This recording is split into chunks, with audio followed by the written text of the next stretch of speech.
히브리서 11장 1절을 보면 믿음은 바라는 것들의 실상이요 보이지 않는 것들의 증거라고 말합니다. 이 말씀의 전제는 이루어지지 않은 일, 즉 보이지 않는 것입니다. 그리고 조금 더 깊이 이 말씀을 보자면 믿음이라는 것은 이루어지지 않은 상태에서 그것이 이루어지겠다라는 것을 믿는 것이 아니라 이루어지지 않는 상태에서 하나님을 믿는 것입니다. 그러니까 결과를 믿는 것이 아니라 하나님이라는 존재를 믿는 것입니다. 결과를 믿는다는 것은 그 결과가 내가 원하는 대로 나오지 않았을 때 믿음이 흔들리지만, 하나님을 믿는다는 것은 결과가 어떠하든 하나님께 순종하고 따를 수 있는 것입니다. 이런 믿음의 맥락을 가지고 오늘 본문을 한번 살펴보기를 원합니다. 창세기 24장은 단순히 이삭의 아내를 찾기 위한 여정이 아닙니다. 이것은 언약의 승계자를 찾기 위한 믿음의 여정인 것을 우리에게 보여줍니다.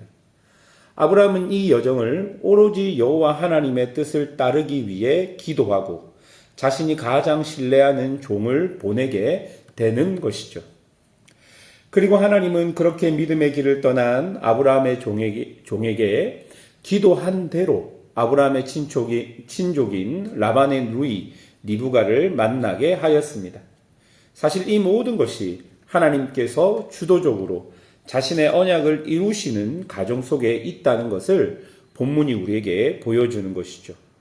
그리고 오늘 본문을 보면 라반과 부두엘이 이런 일련의 가정에서의 일을 보고 50절에 이 일이 여호와께로 말미암았으니 우리는 가부를 말할 수 없다라고 이야기하며 리브가를 데리고 가서 이삭의 아내로 맞이하라라고 말합니다. 이 구절이 우리에게 보여주시는 것은 하나님께서 이끄셨다는 것일 것입니다. 처음 24장을 시작할 때 아브람과 그의 종은 일이 이렇게 진행될지 전혀 몰랐습니다. 하나님께서 어떻게 인도하실지, 자신들이 결심한 대로 그렇게 일이 진행될지 아무것도 몰랐던 것이죠. 오직 그들이 알았다는 것은 하나님께서 동행하시겠다라는 것입니다. 여러분, 우리가 지금 살고 있는 믿음의 길이 바로 이런 길입니다. 우리는 미래에 대해 아무것도 모릅니다. 그래서 불안합니다. 그래서 두렵습니다. 그래서 갈팡질팡하기도 합니다. 사람들은 혹시 내가 믿음이 없어서, 혹시 내가 무엇인가 잘못해서 이런 것은 아닐까라고 생각하기도 합니다. 그런데 전혀 아닙니다. 모든 믿음의 사람들은 모르는 길을 가는 것입니다. 그러나 그 길 속에서 우리가 확신하는 것은 일의 결과가 아닌 하나님이 함께 하신다라는 것이어야 합니다. 라반과 부두엘의 대답을 들은 종은 52절에 땅에 엎드려 여호와께 절한다라고 본문은 기록합니다. 왜냐하면 이것은 오로지 하나님의 인도하심의 결과라는 것을 그 종이 알았기 때문입니다. 종은 은금 패물과 의복을 리브가에게 주고 오라버니와 어머니에게도 보물을 줍니다. 그리고 라반의 강청에도 불구하고 얼른 짐을 꾸리고 리브가를 데리고 아브라함에게로 돌아가기를 원합니다. 종은 하나님의 뜻이 분명하게 자신에게 보여지니 지체할 이유와 필요가 없었던 것입니다.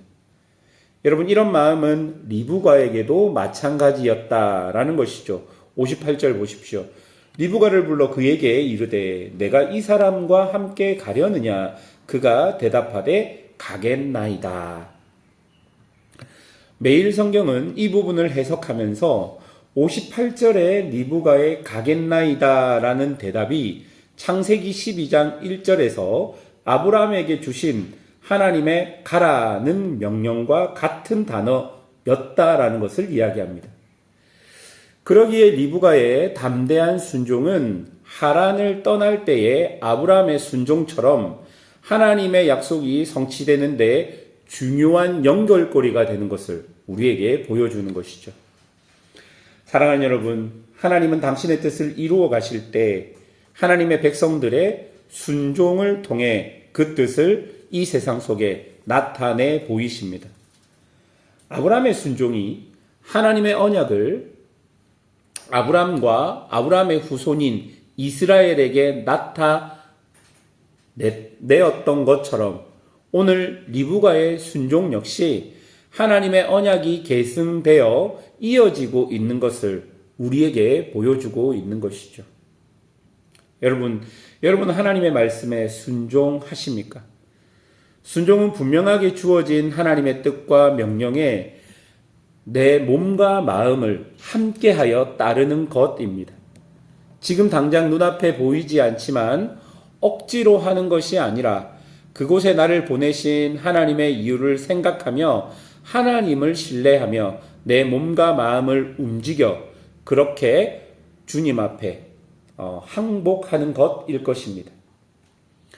언제부터인가 하나님을 믿는다고 하는 사람들이 가장 하지 못하는 것이 바로 이 순종이 아닐까 하는 생각이 들었습니다.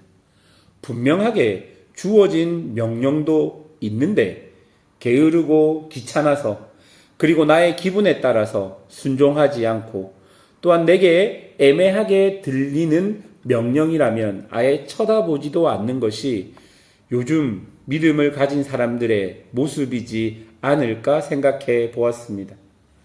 어떤 학자는 요즘 크리스찬들이 하나님께 순종하지 않는 이유를 하나님을 너무 착한, 그러니까 화내지 않고 가만히 있는 분으로만 오해하기 때문이라고 말합니다. 여러분, 하나님의 사랑 안에는 자비와 은혜가 있는 동시에 그와 똑같이 공의와 훈계도 있다는 사실을 우리는 반드시 기억해야 할 것입니다. 어쨌든 62절을 보면 종과 리브가는 아브라함이 있는 곳까지 오게 되고 이삭을 만나게 됩니다. 그리고 67절입니다. 이삭이 리브가를 인도하여 그의 어머니 사라의 장막으로 들이고 그를 맞이하여 아내로 삼고 사랑하였으니 이삭이 그의 어머니를 장례한 후에 위로를 얻었더라. 창세기 24장 마지막이 이렇게 끝나므로 이제 열국의 어미였던 사라의 축복이 리브가에게 그대로 이어지는 모습을 우리에게 보여줍니다. 그러니까 아브람과 사라에게 주신 하나님의 언약이 이제 이삭과 리브가에게로 계승되는 것을 우리에게 보여주는 것이죠. 여러분, 아브람과 사라가 사라져도 하나님의 언약은 끝나지 않았습니다. 왜냐하면 언약의 주권자는 우리 하나님이시기 때문입니다. 우리의 눈으로 볼 때 아브라함에 비해 이삭이 연약해 보이고 믿음도 별로 없는 것 같고 언약 계승자가 맞지 않게 보여도 괜찮습니다. 하나님은 이삭의 그런 부분까지 사용하셔서 그 언약을 다음 언약 계승자에게로 반드시 이어서 결국 그 언약이 이루어지게 하실 것이기 때문입니다. 즉 그 언약은 강한 아브라함에게도 연약한 이삭에게도 그들의 강함과 연약함을 통해서 역사하시는 것이 아니라 하나님이 그들에게 함께 하심으로 그 언약이 이어진다는 것을 성경이 우리에게 보여주고 있는 것을 기억해야 할 것입니다. 여러분, 하나님의 나라도 마찬가지입니다. 만약 우리가 하나님 나라의 중심이라면 벌써 하나님의 나라는 망했을 것입니다. 그러나 하나님의 나라의 주인은 우리가 아닌 우리 하나님이시기에 하나님이 우리를 그의 합당한 백성으로 만드시며 그의 나라를 영원토록 이끄실 것입니다. 오늘도 보이지 않는 길 속에서 하나님을 신뢰해야 하는 이유가 바로 여기 있는 것이죠.